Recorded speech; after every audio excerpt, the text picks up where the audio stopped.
Well, this month, fuel prices in the UK have gone up at their fastest rate on record. That will come as no surprise, I'm sure, to people who have been to a petrol station in the last few days. But the figures really are pretty staggering. Go back 12 months ago when it was costing about £70 to fill up an average car. Now it's about £90. Make that £100 if it's diesel.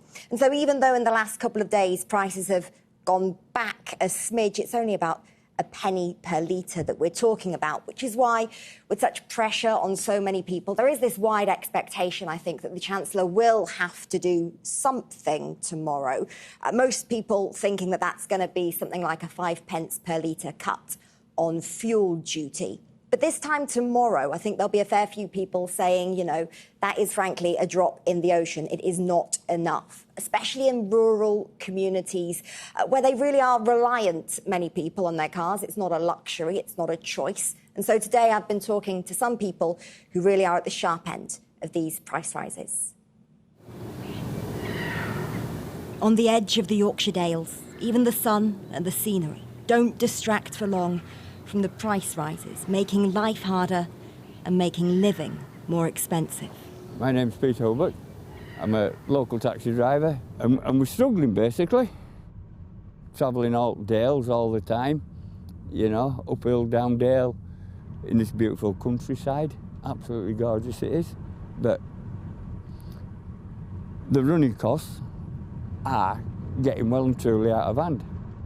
Every mile Peter drives is another mile nearer to the next fuel stop and paying more again to fill up. 12 months ago, how much was it costing you to fill up? 12 months ago, it cost me about £80.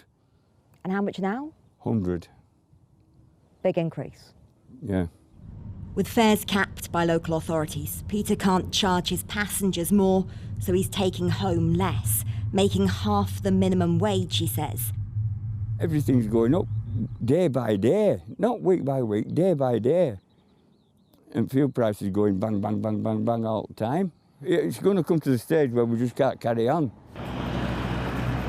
With prices at the pumps at record levels, there's pressure on the Chancellor ahead of his spring statement tomorrow to do something to ease the burden. The speculation that a 5p per litre cut on fuel duty could be coming. If the politicians could have a little bit of common sense and just kind of go, let's knock a bit of tax off, then it may help everybody out and help the whole country out rather than individuals. I think it's having an impact on everybody, isn't it? You know, where you're taking your kids out on a weekend, where, you know, visiting friends and family. We're at a time now where we really want to get out and go places, and actually we've been stumped by the price of fuel as a result of it. So, yeah, it's pretty tough. In a lay-by on the A59, serving up breakfast butties and brews to passing workers and day trippers. For Charlie and Nick, petrol prices are only one of the concerns. All the food's going up, the bread's just gone up now, so... But we haven't put our prices up just yet, but we probably will have to eventually because we're losing out otherwise. I'm stood here for 7 hours a day, 8 hours a day, and I know this road's quieter than normal. Really? Yeah, you can just tell it's quieter. People aren't stopping as much because they haven't got money in the pocket. The cost of fuel, food and the everydays of life has been rising for months, not just these last 4 weeks. But at a time of few certainties, paying more for things we rely on, for now, seems unlikely to change. Our economics correspondent, Helia Ebrahimi, is outside number 11 Downing Street for us now. Helia, what are you hearing from behind you? Well, Kathy, the Treasury and the Chancellor had been desperately hoping that the spring statement would be downgraded with all the big policy decisions being kicked into the autumn long grass. But Rishi Sunak will have to address some of those increasingly acute cost of living issues, because when oil is above 100 barrels and commodity prices are spiking, then people look to the Chancellor. As Claire was saying, fuel, which everyone is now expecting, is a relatively easy and cost-effective measure, because £2.5 billion will cut 5 pence from a litre from petrol, and crucially, it'll not only mean he's standing behind British households, but also British businesses, because 40% of fuel consumption comes from British businesses, with the balance made up by consumers.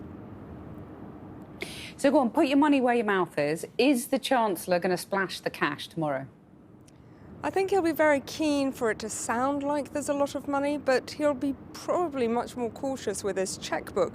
And that's despite the fact that inflation, essentially things becoming more expensive, actually means the Chancellor's in line for a big tax windfall. And there's lots of pressure to spend that, whether that's a reversal of the national insurance hike that's coming down the track, or an even bigger rescue package on energy bills, or more money on defence. But I have to tell you, Kathy, people are very resistant within the Treasury who are talking about wanting to conserve as much money as possible. First, because they want to wait until October, when the price cap goes up again, to see what to do on energy. And second, because while borrowing has come down, the cost of borrowing has ramped up massively. Some economists talking about it being as much as £50 billion more expensive.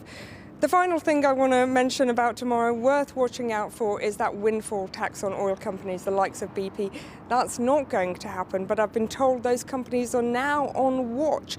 They'll be expected to invest in Britain's energy security, and we're having a strategy paper on that next week. So we'll have to wait and see what happens on that. Helia, thanks very much. Well, joining me now is Dave Innes, who's the head of economics at the Joseph Rowntree Foundation, which investigates and campaigns on poverty issues. You heard Helia saying there that there's a bit of a tax windfall because of increasing tax receipts. What should be the Chancellor's priority if he does splash the cash, which we're not particularly expecting? Well, so I think all of us are worried about rising prices at the moment, as your piece highlighted. You know, we're seeing that when we go to the pumps. But it's clear that that is just one of a series of a waving rise in prices that we're all facing. We're next month going to see energy prices up by £700. We're going to see council tax bills rise. We're going to see national insurance rise. And while that's concerning for all of us, that's not affecting us all equally. Now, if you're living in a low-income family, you're probably already spending almost all of your budget on essentials, and it is the price of those essentials, of food, of energy, that's going up.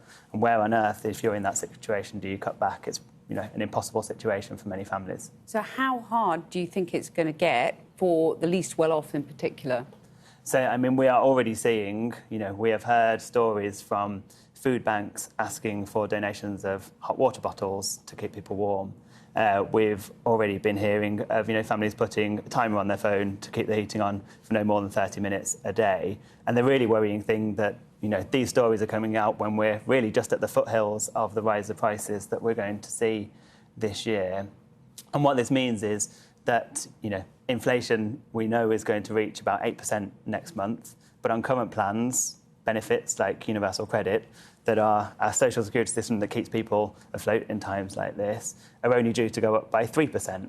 Because it's based on the autumn figures. Because it's based on now out-of-date inflation forecasts. And what that actually means is there's going to be a real terms cut to people's benefits to what they can afford with that money, which actually comes on top of a decade of cuts.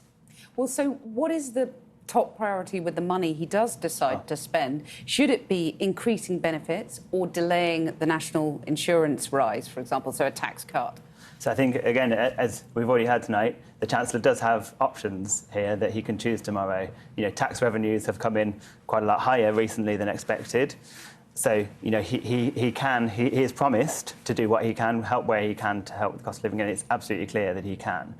The right thing for him to do would be to uprate benefits in line with inflation, so by the 8% that we expect rather than the 3% cut it. And anything falling short of that, the result will actually be rising poverty and rising hardship for too many people. But those are eye-watering figures. And, you know, the Chancellor says the uncertainty of global shocks is concerning and he wants to be cautious, so he's not loading more debt onto future generations. He's got a point, hasn't he?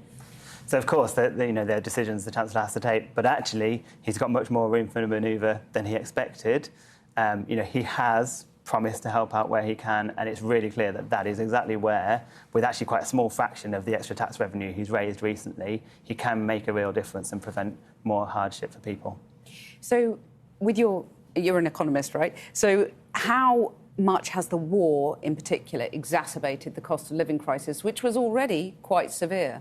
So absolutely. So it has certainly made the situation more challenging for many people. But the situation, lots of the costs we were already going to be seeing anyway. So that rise in energy prices I talked about that's coming in April, that was already baked in before the Ukraine war started. Now, what it does mean is that wave of inflation we are going to see is likely to stay higher and stay higher for longer. So we're actually thinking, we're actually facing the challenge of in autumn there being another eye-watering increase in energy bills again. So this is a challenge the Chancellor is going to have to deal with now. So briefly, is it not a surprise then that he's not going to bite the bullet and do a windfall tax on the energy giants? So that's an option, but actually he doesn't need to provide the support that he should put in place right now. And I think it's worth reminding ourselves of what the consequences of that will be, which will be more impossible situations for families, trying to afford those energy bills, trying to keep warm next winter.